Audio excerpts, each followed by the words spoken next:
Adrian Volkov had transported weapons across state lines, negotiated peace between killers, and buried men who betrayed him without hesitation. But he had never heard knocking from inside his own car trunk. It started softly, 3 slow taps, then silence. He checked the rearview mirror, expecting headlights, a tail, an ambush. Nothing. Just the empty highway stretching through the night. The knocking came again, desperate this time, and when Adrian finally pulled over and opened the trunk, he expected a trap. A bomb. An enemy. Instead, he found a girl staring up at him with tear-filled eyes. And in that moment, the war he had spent years trying to prevent quietly began. She was trembling, wrists tied loosely as if whoever placed her there never expected her to survive long enough to fight back. Adrian stared down at her, expression unreadable. "Please," she whispered. "Don't take me back. Not help me. Not save me. Don't take me back." That choice of words told him everything. Someone powerful wanted her hidden. Or dead. He cut the rope without speaking. She didn't run. That surprised him more than anything. "What's your name?" he asked. She hesitated. Elena. A lie, he thought immediately. But the fear in her voice was real. And Adrian Volkov trusted fear more than truth. He should have left her. The Volkov family was already balancing fragile negotiations between rival mafia houses. One mistake could start a war. One unknown girl could destroy everything. Yet when headlights appeared in the distance behind them, Alina instinctively stepped closer to him, as if she already believed he was safer than whoever chased her. Adrian closed the trunk slowly. "Get in the car," he said, and without realizing it, he chose a side.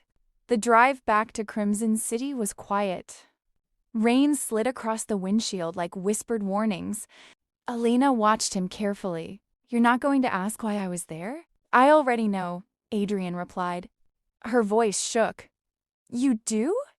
"Someone wanted you erased." She swallowed hard. "And you still picked me?" He didn't answer, because he didn't understand it himself. He brought her to a guarded penthouse overlooking the city. She hesitated at the door. "You trust me here?" she asked. "I trust my security," he replied. But as she stepped inside, Adrian noticed something strange. She wasn't looking at luxury. She was studying exits, angles, blind spots. Not like a civilian, like someone raised around danger. "Who are you?" he wondered. Adrian's phone buzzed. A message from his advisor. Negotiations moved forward. "Romano family arriving tomorrow," Bride confirmed. The text said. He exhaled slowly. The arranged marriage meant to end the war was finally happening, a union between families that hated each other for decades. He glanced at Alina. For a brief second, something about her expression changed when she saw the name Romano flash on the screen. Fear, recognition. Why would a stranger react to that name? Later that night, thunder rolled across the skyline. Alina stood near the window, hugging herself. "You're afraid of storms?" Adrian asked. "No," she said softly. "I'm afraid of silence after them." He understood that a feeling more than he wanted to admit. Without thinking, he placed his jacket around her shoulders. She froze. Not uncomfortable, just surprised by kindness. Dangerous men weren't supposed to be gentle. And Adrian realized he didn't want her to look afraid anymore. That realization unsettled him. The next morning, his security chief entered urgently. "We have a problem," he said. "The Romano family claims their daughter has been kidnapped." Adrian's gaze slowly shifted toward Alina. Her face went pale. "You're joking," he said quietly. The guard shook his head. "They believe Volkov territory is responsible. War, immediate and unavoidable." "Alina stands," Adrian said to her. "Who are you, really?" Tears filled her eyes. "My name isn't Elena." He already knew. "I'm Sofia Romano. The bride meant to end the war. The girl found in his trunk," she explained between shaking breaths. "Someone inside her own family planned to kill her, and blamed the Volkovs, forcing both sides into open conflict. "I ran," she said. "I didn't know whose car it was. I just hid." Adrian laughed once, softly. Out of all cars in Crimson City, she chose his. Fate had a cruel sense of humor. "You realize," he said, "if anyone finds you here, peace is over." She nodded. "And if you send me back, I die." The room fell silent. Two impossible choices. One dangerous connection growing between them. Days passed in hiding. They shared meals. Conversations started cautiously but grew deeper. She challenged him. "You're not what people say." "And what do they say? That you don't feel anything." Adrian held her gaze. "They're mostly right." She smiled faintly. "I don't think so." For the first time in years, Adrian felt seen, and that terrified him more than bullets ever had. News spread across the city. Romano's soldiers mobilized. Volkov men armed themselves, both families preparing for war over a missing bride. Adrian realized the truth. Keeping Sofia safe meant revealing her. Revealing her meant losing her. Because once peace negotiations resumed, she would belong to politics again, not to quiet conversations at midnight. Not to him. One evening, power briefly went out. Darkness filled the room. Alina instinctively reached for his hand. Neither of them pulled away. "You could let this war happen," she whispered. "It would make you stronger." Adrian looked at her. "I'm tired of winning wars." Their faces were inches apart. The moment lingered. Unspoken. Dangerous. Real. Gunfire erupted outside. Windows shattered. An assassination team stormed the building. Someone had discovered her location. Adrian moved instantly, shielding her. "Stay behind me." For the first time, Elena saw the feared Mafia boss everyone described. Precise, ruthless, unstoppable. But every move he made positioned himself between danger and her. Not power. Protection. They escaped through underground tunnels as explosions echoed behind them. Breathless, she asked, "Why are you risking everything for me?" He didn't answer immediately. Because the truth changed everything. In the dim tunnel light, Adrian finally spoke. "Because somewhere between that trunk and now, you stopped being a problem." She waited. "You became someone I can't lose." Silence followed. Then she kissed him. Soft. Uncertain, but undeniable. For a moment, war didn't exist.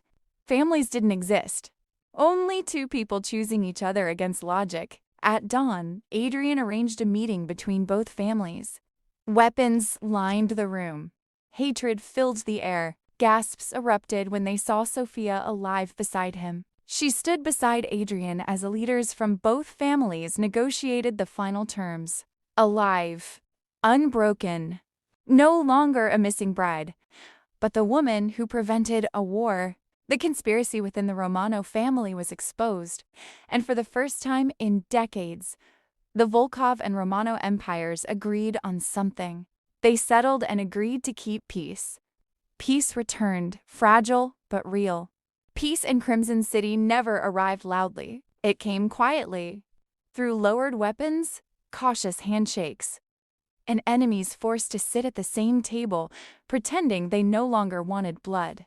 The arranged marriage treaty remained necessary, but now it meant something different. Not sacrifice, but Elena's choice, her choice to choose who to marry. "I will marry to end the war," she said, then added quietly, "But this time, it's my decision." Peace required unity, not fear, not revenge, but a bond neither side could easily betray. Marriage. Elena's hand tightened slightly around Adrian's. This time, no one forced her. She chose him, and Adrian, a man who trusted nothing, found himself believing in something dangerously fragile. A future. Preparations for the wedding transformed the city. Security doubled. J. Celebrations whispered through underground circles. For once, Crimson City spoke of love instead of violence. But peace in their world was never permanent. Only posed. 3 nights before the ceremony, Adrian stood on the balcony overlooking the skyline when footsteps approached behind him. It was his cousin, Alexandro De Luca, calm, sharp-eyed, always watching more than he said. Unlike Adrian, Alexandro preferred strategy over force, the man families sent when negotiations mattered more than bullets. "You look almost happy," Alexandro said. Adrian smirked faintly. "Don't ruin it." Alexandro leaned against the railing. "Enjoy it while it lasts." Something in his tone made Adrian turn. "What happened?" Alexandro hesitated, rare for a man who never showed uncertainty. "A new family entered the city tonight." Adrian's expression hardened. "Romano allies?" Alexander shook his head slowly. "No. They're older than the war. And they're asking for me." The air shifted instantly. Danger returning like a storm on the horizon. For the first time since the trunk, she looked peaceful. Adrian ponders. He had fought too hard for this calm to lose it now. "What do they want?" he asked quietly. Alexandra's answer came colder than expected. "They want a marriage." Adrian frowned. "That makes no sense." "It does," Alexandra replied. "To stop the war they're about to start." Silence stretched between them. Another arranged union, another sacrifice. But this time, it wasn't Adrian's story. It was Alexandro's. Below them, black vehicles rolled into the city streets one by one. Unknown insignias. Unknown power.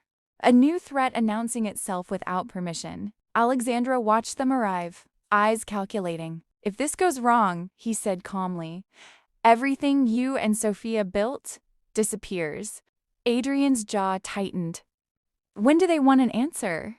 Alexandro exhaled slowly. They already sent the bride. Inside, Elena stepped onto the balcony, smiling. "What are you two whispering about?" Adrian forced a softer expression. "Nothing that matters tonight."